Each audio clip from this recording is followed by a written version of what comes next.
నమస్కారం, విజన్ టీవీకి స్వాగతం. కర్నూలు జిల్లా ఎమ్మిగనూరులో ఓ విత్తనాల దుకాణం ముందు రైతుల ధర్నా. నకిలీ విత్తనాల అమ్మకాలపై ఆందోళన చేసిన రైతులు, పుచ్చకాయ విత్తనాలు నాటి 90 రోజులు గడిచినా దిగుబడి రాకపోవడంతో రైతుల ఆందోళనకు చేపట్టారు. నకిలీ విత్తనాల వల్ల నష్టపోయాం, న్యాయం చేయాలంటూ డిమాండ్ చేశారు.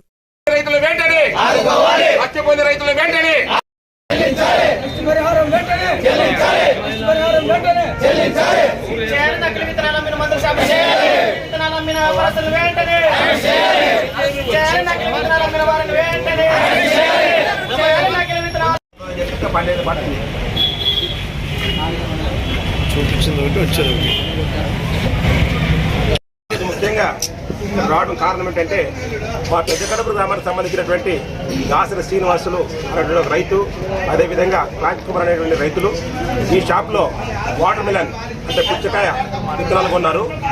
అవి నాసిరకంవి, అవి నకిలీ విత్తనాలు. ఆ విత్తనాలు కొనడం వల్ల దాదాపు 90 రోజులైనా ఇప్పటి వరకు పూత రాలేదు, మొగ్గ రాలేదు, కాయ రాలేదు, పండు రాలేదు. ఇది చాలా బాధాకరమైన విషయం. ఎందుకంటే ఆ రైతులు దాదాపు ఎకరాకి 70,000-80,000 రూపాయలు పెట్టుబడి పెట్టారు. ₹1 కూడా అందులోంచి లాభం వచ్చేటువంటి పరిస్థితి లేదు.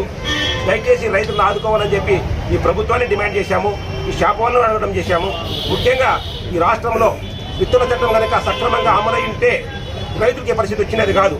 ఈయన కౌలు రైతు, కౌలుకి పొలం తీసుకొని గర్భేశాడు. మిరప పంట రాకపోవడానికి మిరప తీసి ఈరోజు కల్లంగడి వస్తే, ఎండాకాలంలో వస్తే మంచి పంట వస్తుంది కదా, మంచి దిగుబడి వస్తుంది కదా అనే ఉద్దేశంతో ఇలా కల్లంగడి పంట వేశాడు. ఆ కల్లంగడి పంట సర్వనాశనం అయిపోయింది. ఈరోజు లక్షలు పెట్టుబడి పెట్టినటువంటి ఆ రైతులు ఈరోజు ఆత్మహత్యలే వాళ్ళకి సరైనం అయిపోయింది. మన రాష్ట్రాన్ని అయితే కరువు మండలంగా ప్రకటించారు, కానీ కరువు సాయం కూడా ఏం అందలేదు. దయచేసి ఈ రైతులు ఆదుకోవాలని చెప్పి ఇలాంటి కల్తీ విత్తనాలు అమ్మేటటువంటి వ్యాపారస్తులపైన కఠినమైన చర్యలు తీసుకోవాలని చెప్పి డిమాండ్ చేస్తూ మేము ఈరోజు ఇక్కడ ధర్నా చేయడం జరుగుతుంది. ముఖ్యంగా ఈ రైతులకు న్యాయం జరిగే వరకు మేము పోరాటం చేస్తాం. ఎందుకంటే ఇలాంటి కల్తీ విత్తనాలు కొని రైతులంతా కూడా సర్వనాశనం అయిపోతున్నారు. ఈ సంవత్సరం వర్షాలు లేక, పంటలు లేక, కాలువ సక్రమంగా పారక, పండిన పంటకు గిట్టుబాటు ధర లేక ఈరోజు రైతులంతా కూడా సర్వనాశనం అయిపోతున్నారు. ఇలాంటి పరిస్థితుల్లో వాళ్ళ లాభాల కోసం అని చెప్పి రైతుల యొక్క జీవితాలతో చెలగాట పడుతున్నటువంటి వ్యాపారస్తులపైన కఠినమైన చర్య తీసుకోవాలి. ఎందుకంటే ఎక్కడ పోయినా కల్తీ విత్తనాలు, నకిలీ విత్తనాలు, కల్తీ మందులు, కల్తీ పురుగు మందులు, కల్తీ ఫర్టిలైజర్స్, ఎక్కడ చూసినా కల్తీ. ఈ కల్తీని అడ్డుకోవాల్సినటువంటి బాధ్యత ఈ ప్రభుత్వం పైన ఉంది.